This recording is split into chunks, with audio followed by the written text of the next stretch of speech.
Good morning, Otters. I hope you're all well and safe and healthy. So, just a little reminder that today's Friday. So, if you could email to me your waggles that you have changed the setting of, so that's one for hunted, that would be really great. Anyway, back to the story. We're getting really close now to finding out who done it. If you have any predictions, you could email me and let me know. Okay, so then out of his bedroom came the one person I'd been hoping we wouldn't meet. "Daisy," said Lord Hastings, frowning and patting down his jacket. "Are you all right? You appear to have been upset by something. Here, I have my handkerchief somewhere. Oh dear, no, that's a sweet wrapper. And that string. And that's—" "Daddy," said Daisy with a sob. "You're an idiot." Lord Hastings looked much discomposed. "Daisy," he said, patting at her hair in much the same way as he just had his jacket. "Daisy, goodness me, what's all this then?" "Mr. Curtis," gasped Daisy. "Daddy, this is serious. You're in the most awful trouble." And then Inspector Priestley came striding up the stairs. I remember once, a long time ago, thinking that Inspector Priestley looked like a biblical angel coming to save us. But at that moment the stairway shadows fell on the planes of his face and the tails of his coat. He never seems to take off that coat, no matter where he is, and made him look rather wicked. He saw us, and his forehead wrinkled up. "Miss Wells and Miss Wong," he said, "why am I not surprised that you are mixed up in this? And this time you've brought friends." Said Lord Hastings, twitching and staring about wildly, at the inspector's feet, the space above his head, and at the banister. Good morning, Inspector. I hope, that is, if you need any help. I'm sure you know where to find my wife. I must just excuse myself, however.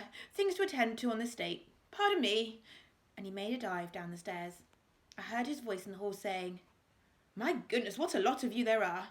Pardon me, I must get by." "No one is to go in or out of the house, sir," said a deep voice respectfully. "Chief's orders." I felt sick. There was no getting out for any of us now. We had to see it through to the end. Poor Lord Hastings. Poor Daisy. We were alone on the landing with the inspector. Daisy was refusing to look at him, but Beanie was gaping up at him in awe, and Kitty was considering him quite admiringly. I realised that he was looking at me. "The Detective Society certainly seems to have increased in size since the last time I saw it," said Inspector Priestley. "I suppose it's too much to hope that you've been keeping your noses out of police business this time?" "We don't have anything to say to you," Daisy glared over at the stuffed owl on its plinth. "Apart from to remind you that we solved the murder last time, not you, and you should be grateful." "I am grateful," said the inspector. "It's only that murders are quite dangerous, and I don't think your parents would like to lose you." That made us all think of Lord Hastings, of course. "Parents!" cried Daisy. "Much you know about it. Oh, go away! I wish you'd never come." "I come when I'm called, even through fire and flood," said Inspector Priestley, and gave us a wrinkled-up smile. "I didn't mean to upset you, but if you do know anything, now's the time to say it. My men and I will be interviewing everyone this morning. We shall soon get to the truth." "Oh, no, don't," said Beanie. "Beans," said Kitty, and kicked her shin. The inspector raised his eyebrows. "Take it that you do know something, then?" he asked. "Something not very nice?" "None of your business," said Daisy. Quite rudely, I thought.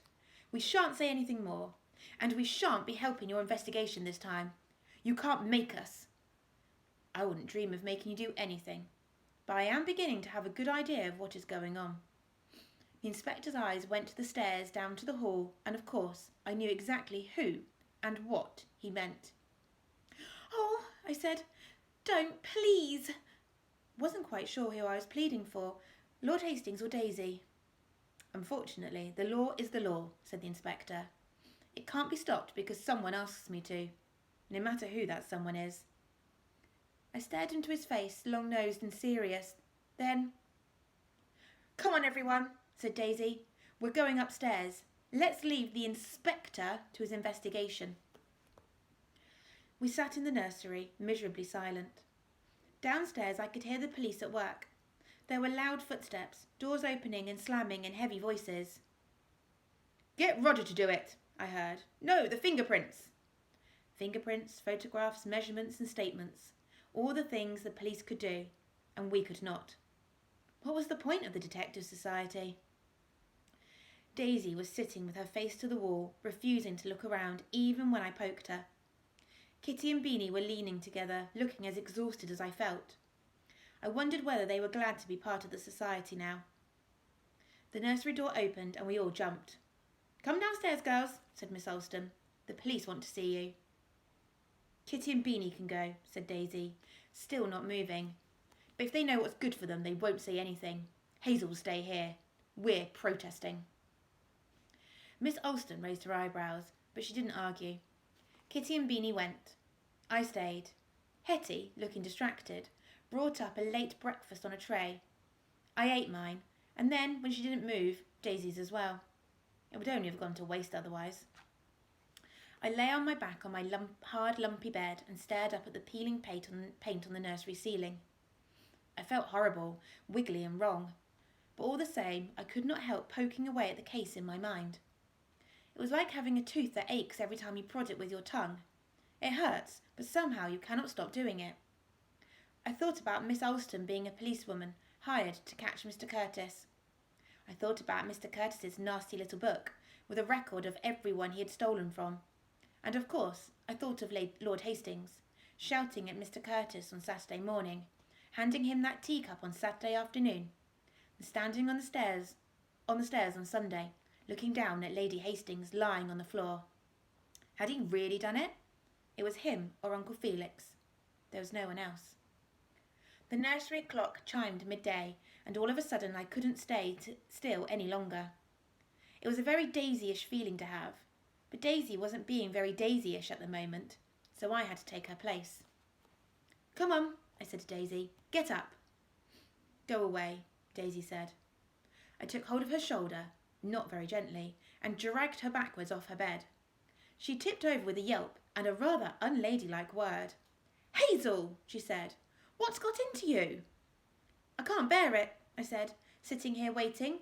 "Can't we at least do something?" "There's nothing to do," said Daisy. "But—" "Oh, very well."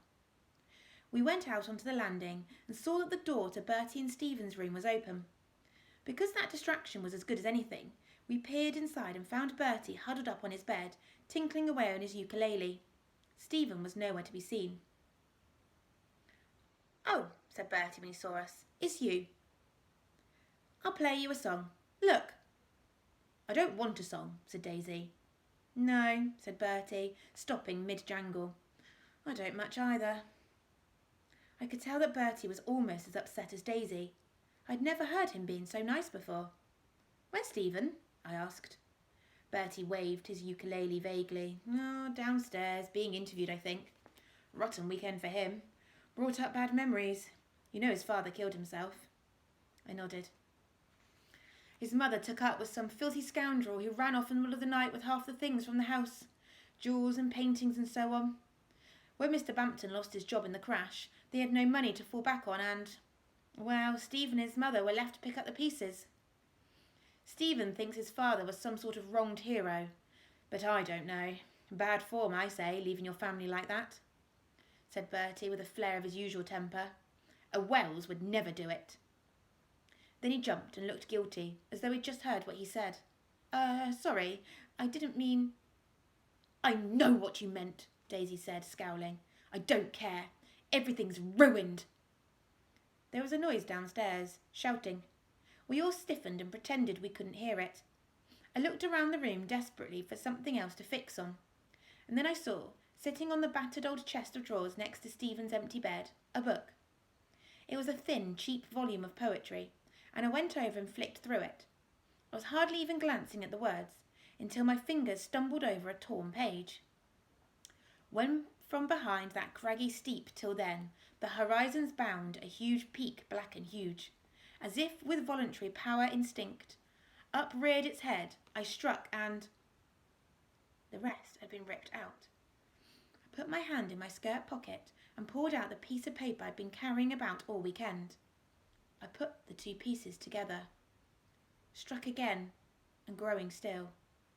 It was a perfect match. And we are going to leave it there for now. So, I hope you'll have a wonderful day. Stay safe, stay healthy, and I will see you again soon. Bye!